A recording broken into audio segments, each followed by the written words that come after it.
Page 387, continued, drama. Scene OKC, SEANO apostrophe, capital C, small ASEY, 1880 to 1984, an Irish playwright, is one of the greatest figures in early contemporary drama. His famous plays are The Shadow of Gunman, 1923, Juno and the Paycock, Paycock, 1924, The Plough, Plough, and the Stars, 1926, Within the Gates, GATS, The Stars Turn Red, 1940, Purple Dust, 1941, Red Roses for Me, 1946, Oak Leaves and Lavender, 1946, and Cockadoodle Dandy, Cockadoodle, Cockadoodle Dandy, Dandy, 1949. Stop. The slums of Dublin form the background of O'Casey's plays. Quote, he draws what he sees with a ruthless objectivity and an impressionistic vividness of detail, stop, unquote.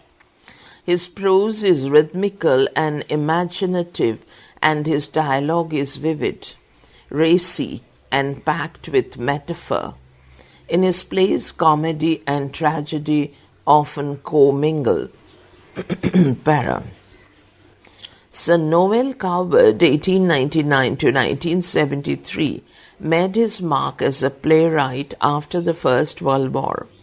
His famous plays are The Vortex, VORTEX, 1924, Easy Virtue, 1926, This Year of Grace, 1928, Bitter Sweet, 1929, Private Lives, 1930, Design for Living, 1933, Tonight at 8:30, 1936, Blithe Spirit, 1941, Present Laughter, 1943, and This Happy Breed, BREED, 1943.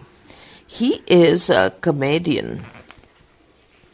Para. Sir Terence, TERENCE, Rattingan, RATTINGAN, 1911 to 77, is one of the most consistently successful of contemporary playwrights. In the preface to his collected plays, 1953, he frankly expressed his views against the drama of ideas.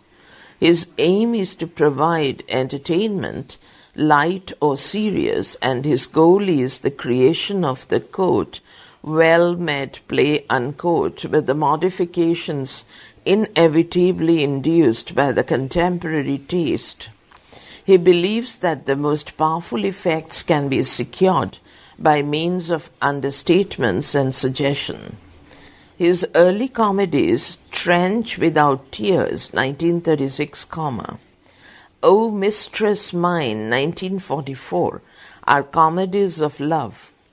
His other popular plays are Flare Path, 1942, The Winslow Boy, 1946, The Browning Version, 1948, Separate Tables, 1954, Ross, ROSS, 1960, and Cause Celebre, CAUSE, CELEBRE, 1977, stop. Para. Samuel Beckett, 1906 to 89, the celebrated Irish playwright, is one of the most influential dramaturs in contemporary literature. He is the most outstanding practitioner of the drama of absurd in English. His famous play Waiting for the Godot, 1953, depicts disturbingly and evocatively the almost futile quest of two tramps, Vladimir and Estragon, Estragon, for the coming of Godot, Godot, who never comes, They befool themselves that the arrival of Godot would give meaning and purpose to their life. Their waiting for Godot is in vain. His other plays are All That Fall, 1957, End Game, 1958, Happy Days, 1961, Play, 1963, Breath, 1970, Not I, 1972, and Footfall, 1976, page 388. He also wrote innovatively for the radio All That Fall, FALL, 1957, Embers, EMBERS, 1959, and Words and Music, 1962, and for BBC All That Fall, 1955, Joe, Joe, 1965, and Ghost Trio, 1977. He won Nobel Prize for Literature in 1969. John Auden, 1930, wrote some experimental plays. Live Like Pigs, 1958, The Happy Heaven, 1960, and Left-Handed Liberty, 1965. Peter Levin Schaffer, Schaffer, 1926, who wrote Five-Finger Exercise, 1958, The Royal Hunt of the Sun, The Battle of Shrivings, Shrivings, 1970, and Equus, Equus, 1973, pioneered the anti-conventional drama. Robert Oxton Bolt, 1924, wrote for films, but later he wrote as the theme of power politics and clash of ambitions in Vivat, V-I-V-A-T, exclamation Vivat, Regina, R-E-G-I-N-A, 1970, The establishment of the English Stage Company at the Royal Court Theatre in 1956 gave a new direction to the development of English drama. It aimed at presenting, the best foreign plays and to encourage new native writers. Its private production without decor gave inestimable help to young actors and writers, and helped to disseminate new ideas, John James Osborne, Osborne, 1929, the outstanding product of English Stage Company, attracted the widest attention during this period. Jimmy Porter, the vituperative anti-hero in his finest play, Look Back in Anger, 1956, is the archetype of the angry young man. It was produced by the Royal Court Theatre in 1956. The entertainer relates the contrast of three generations associated with show business. His other plays are Luther, 1961, Evidence, 1964, A Patriot for Me, 1965, The West of Suez, 1971, and Watch It Came Down, 1976. John Whiting, W-H-I-T-I-N-G, 1915-63, is remembered for A Penny for a Song, 1951, Saints' Day, 1951, Marching Song, 1954, and The Devils, 1961. He skillfully utilized the new stage theories in these plays. Brian Friel, 1929, as Irishman, is the most intelligent, challenging, and humane of political playwrights who has written almost exclusively about and for Ireland. His plays are Philadelphia, Here I Come, 1964, The Freedom of the City, 1970, and Making History, 1988. Para. Henry Living, Living, 1920, followed the theatre of the absurd in some of his plays as Big Soft Nestle, Neslie, 1961, Neil Carborundum, Carborundum, 1962, and Kelly's Eye, 1963. His later works, Honor and Offer, 1968, The Finest Family in the Land, 1970, and Pongo Plays, 1971. Para. Harold Pinter, 1930, a playwright of international status, won Nobel Prize for Literature in 2005. In Britain, he is ritually described as, quote, an angry old man, unquote, stop. In the world at large, he is seen as a great writer and champion of the oppressed. Like Samuel Beckett and James Joyce, his Irish mentors, Harold Pinter, is also known for his love of cricket. He only played cricket with vigour and avidity. He once wrote memorably about cricket, Cologne, quote, I tend to think that cricket is the greatest thing God ever created on earth, certainly greater than sex, although sex is not too bad either, stop, unquote. Pinter put cricket into his works. There is a cricket match in one of his films, Accident, and it is actually extremely important in the context of that movie. One of the great lines in The Birthday Party, when Goldberg and McCann are interrogating Stanley, is, quote, who watered the wicket in Melbourne, exclamation, unquote. And in No Man's Land there are references to an unknown female character, and someone asks, quote, how does she come off the wicket, ... Does she Google? Google, exclamation, unquote. After leading the Gaieties Club of Cricket for 5 years, Pinter later on became its chairman. Para.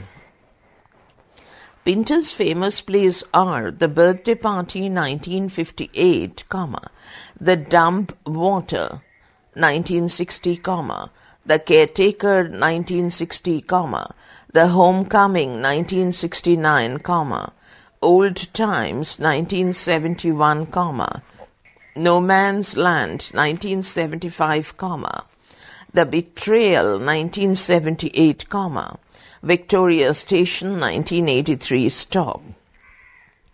According to Edward Albert, quote, he conveys the rambling ambiguities and silences of everyday conversation with an amazing authenticity that is obviously much influenced by Beckett, and uses them to build up the sense of menace and scarcely built violence which characterize The Birthday Party, The Dumb Waiter, and The Caretaker.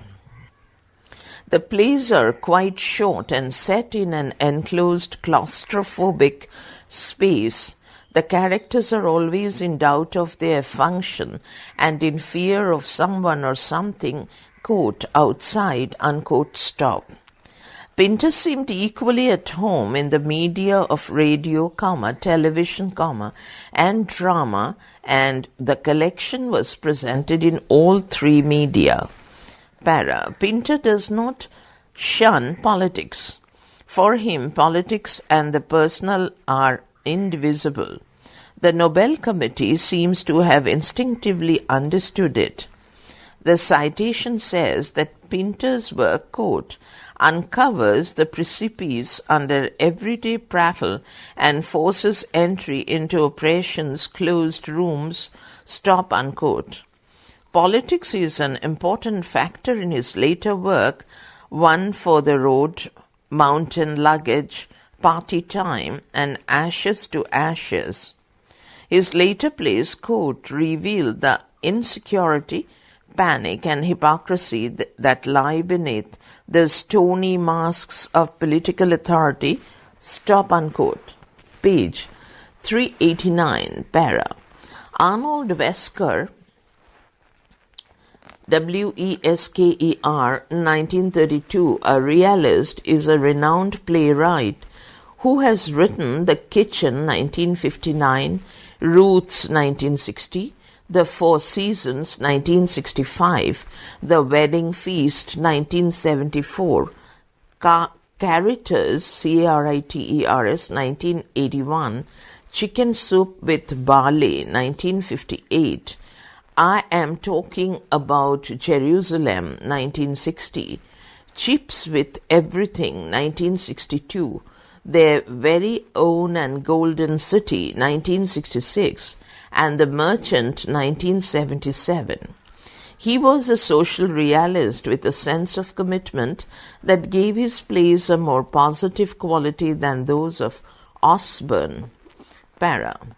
Joe Orton, Joeorton, apostrophe S, 1933 to 67, 5 major comedies are Entertaining Mr. Sloane, Sloane, 1964, Loot, Loot, 1966, The Ruffian on the Stair, 1967, The Eppingham, Epingham, Camp, 1967, and What the Butler Saw, 1969, posthumously published.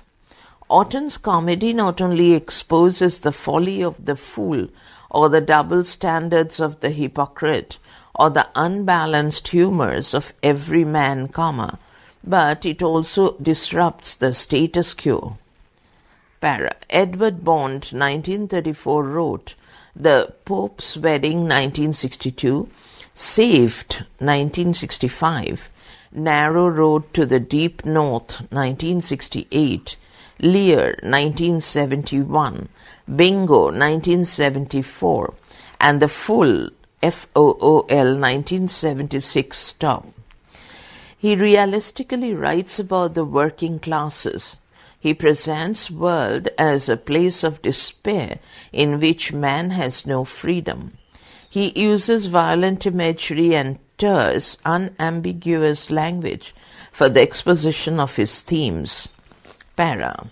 Caryl, Caryl Churchill, 1938 exposes the social system based on exploitation in his plays Owners, 1972, Top Girls, 1982, Serious Money, 1989, Mad Forest a play from Romania, 1990, Blue Heart, 1997, and Blue Kettle.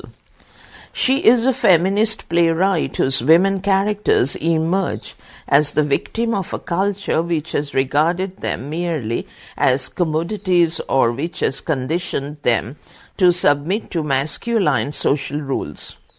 In Top Girls exposes the superficial liberation of women in the Thatcherite England of 1980 by contrasting the lifestyle of Marlene, a pushy urban woman executive, with that of her sister, who is rural and stays at home. Para. Tom Stofford, 1937, wrote for the theatre. Born in Czechoslovakia in 1937, Stofford is symmetrical, logical, and unresolved. His first play, Rosencrantz, Rosncarantz, and Guildenstern, Guildenstern, are dead, staged in 1967 the National Theatre, a present-day version of Shakespeare's Hamlet, consists of, quote, Einstein laws, comma, Eliotic, E-L-I-O-T-I-C negatives, comma, and Beckettian principles, stop, unquote.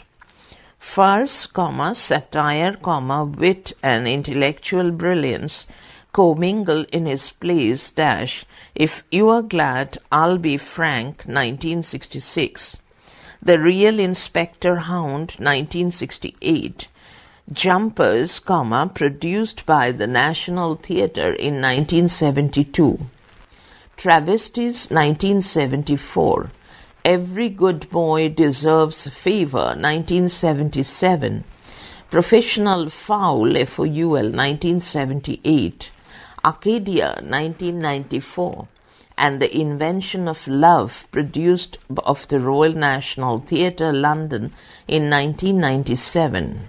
Para. Shelag, S-H-E-L-A-G-H, Delany, D-E-L-A-N-Y, 1939 is remembered for A Taste of Honey, 1959, and A Lion in Love, 1960. Harold Brenton, 1942 wrote Christie in Love, 1969, Magnificence, 1973, Weapons of Happiness, 1976, and The Genius, 1983. Para. Christopher Hampton, 1946 wrote a number of plays ranging from clever middle-class comedy to historico-social document in When D-D-D-I-D-I You Last See My Mother, 1971, The Philanthropist, 1970, Habeas Corpus, 1973, and many others. Shelag Stephenson, 1955 a sharp-witted, inventive and original woman playwright, stormed into popularity with her first stage play, The Memory of Water, for the Hampstead Theatre, London, in 1969. Para. Technique of modern drama. Students must make a comparative study of the old drama and the new. They will realize that the modern drama differs from its predecessor, not only in the motive or the spirit behind it, but also in technique. Para. 1. Dialogue. Moreover, the modern drama is marked by little movement but more talk. As great stress is laid on characterization, dialogue is considered equally important, but conversation or dialogue serves the strongest vehicle to the dramatist of today to reveal the salient features of the, quote, dramatist personae, unquote, in the play. In the words of a critic, quote, the mere talk, as it is sometimes called by those who are impatient of any delay in the movement of the story, talk in which we are directly concerned with character and only indirectly with incidents, a kind of talk of which there is so much, for instance, in the Greta plays of Molière, Moliere, and in the works of modern psychological playwright like Ibsen, is amply justified on the condition that it really serves the purpose for which it is intended. Stop, unquote. There is no quote mark. Beginning quote mark. Para. 2i. Catastrophe in modern drama. In the words of a critic, quote, in modern plays as in modern novel, we have often a conclusion in which nothing is concluded, in which we are left, as Tennyson once complained, poised on the crest of a wave which does not break, stop, unquote. The modern drama, as all modern literature, aims at realism, and in their attempts to reproduce the hard knocks, K-N-O-C-K-S, of life, or its attractions, page 390, which befall to man from time to time, the modern playwrights have taken absolute liberty with the dramatic art, and the conventional device of the 5 acts in a play has been changed into 4, 3 acts, or even 1-act play. The modern drama is plastic, and it is often advocated by the playwrights, and since life breaks without any definite end, why should the drama, which is a reproduction of reality, not have an incompleteness as an inconclusive catastrophe to the play? In comedies in the older days, the curtain fell on the happy reunion of the lover and beloved and their marriage, but to the modern dramatists, situations contain germs of future activities, and they sometimes let fall the curtain in a temporary close without telling the imagination to conceive of the whole as incomposite. The question of the final importance or acceptance of conclusion or catastrophe in modern English drama has not been finally settled, and the general public also, though it appreciates the inconclusive catastrophe or incomplete conclusion, yet in practice feels the want of a something indefinable, which otherwise would have been possible if there had been a close.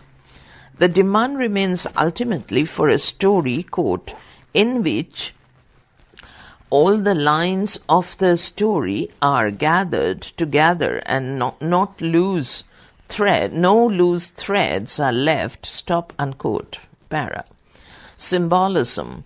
In order to give a wide tone to their dramas and to provide an universality, the modern dramatists are very fond of employing the device of symbolism.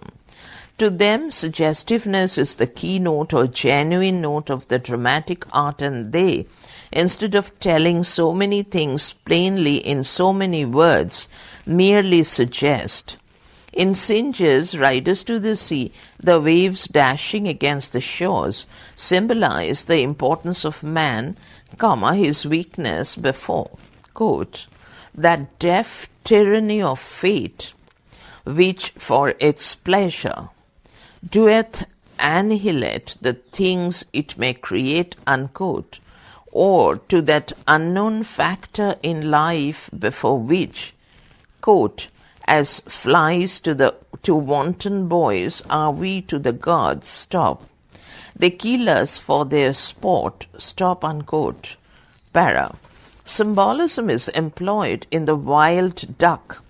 It is employed to give breadth and universality in Miss Lowerby's Lowerby', Rutherford and Son, in Galsworthy also in Windows, symbolizing a peculiar philosophy of windows, as Carlyle dwells on the philosophy of clothes in Sartor Resartus, quote, windows never stay clean, you clean, stop. You clean them and they are dirty, again in no time, stop. You can clean yet windows are clean them, but that don't change the color of the glass, stop, unquote. Quote, there's windows all round, but you can't see, stop, unquote. 3. Inward conflict. Inward conflict is substituted for the outward conflict in modern drama. The recent researchers in psychology have made it possible for the dramatist to unite the intricacies and the knotty, knotty, problem of the soul. In a Greek drama, the conflict was between the hero and the fate. The conflict in the Shakespearean drama is between the hero and the villain, the protagonist and the antagonist. But in the modern drama, the conflict tends to be inward. The problems of, quote, to be or not to be, unquote, in the minds of the characters is laid bare before us by the modern dramatist. Loyalties is a study in a racial pride and social convention. The intricate aspects of a conflict in the mind of every character is limened, L-I-M-E-N-E-D, by the dramatist. What a fine inward conflict has been suggested to the readers in the mind of Mr. Twisden, Twisten, a conflict between a duty to his profession, his fine calling, Stop, unquote. On the good faith of solicitors, a very great deal hangs, unquote, and his kindliness towards Mabel, quote, a stanch little woman, unquote, until the essence of professional honor won him, stop.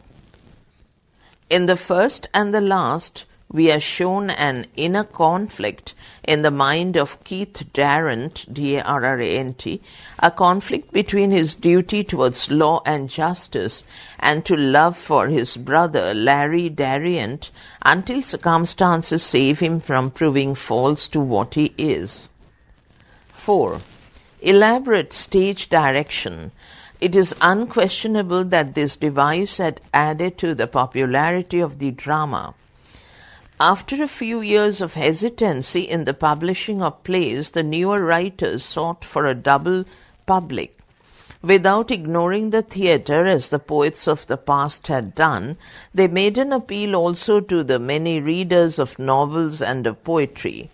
Their stage directions and prefaces alike were panned, P-A-N-N-E-D, for this purpose, and as a consequence, the drama as a whole became more and more a part of literature.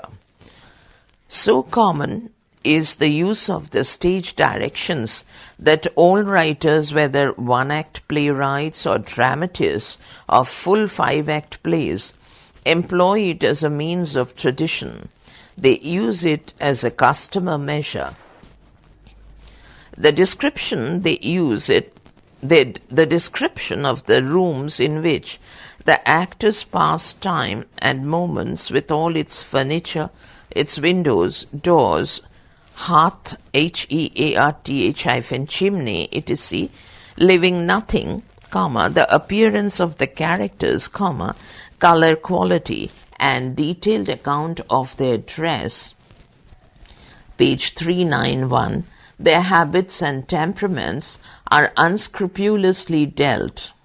The aim of the modern dramatists is to make their compositions as much intelligible as they can to the readers or the audience, as the drama today is as much meant for the closet as for the closet. As the drama today is as much meant for the closet, C-L-O-S-E-T, as for the theatre. Besides, they have dared to step into the enemy's camp and take from the novel some of his most jealously guarded devices. Today the stage directions are elaborate as compared to Shakespeare's because they serve as elaborate hints to the manager of the theatre as well as actors who can now know their cue, C-U-E, well. Moreover, the growing interest evinced by the people in the cinema has greatly influenced the device of the elaborate stage directions in the modern plays and has originated that kind of acting in which stage directions are nothing if not required. 5. Wireless and cinema in their relation to theatre. Recently, the cinema has taken a large hold upon the populace, all large, and the cinema on account of its accessibility, its more frequent change of program, and its relative cheapness attracts more people within its fold. The wireless, since it provides a cheaper sort of entertainment, is likely to draw in the future of a greater number. The interest in the cinema has led to the immense use made of all the elements of popular appeal. Spectacularism is used freely. An appeal is made to the throwing off the sordid monotony of actual life to escape into a world of romance and sensation, and blood have been accentuated in the melodrama. And during the last 5 years we have seen production of great spectacular pieces like The White Horse Inn, Waltzes from Vienna, Miracle and Cavalcade, stop.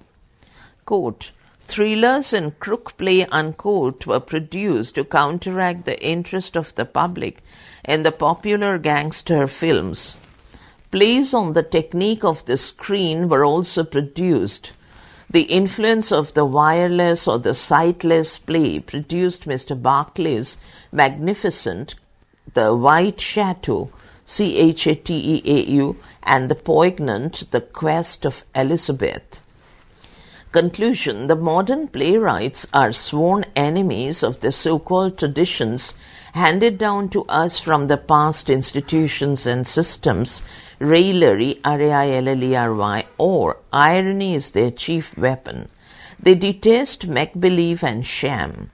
Instead, they favor an all-embracing atmosphere of intellectual enlightenment and freedom from downright slavery to new conventions and traditions. Drama, we have seen, became after 1890 a drama of ideas based on the contemporary social conditions. The themes of tragedy were normally taken from actual life, and in the majority a problem of social and moral import was presented to the spectator. With this, the rise of symbolic elements in the theatre led in their extreme form to the tragedies of W.B. Yeats. In comedy, a revival of the manners, style, and a plentiful employments of satire mark the best works of the present century, and Bernard Shaw has introduced what is virtually a new type of drama in his long series of realistically fanciful plays.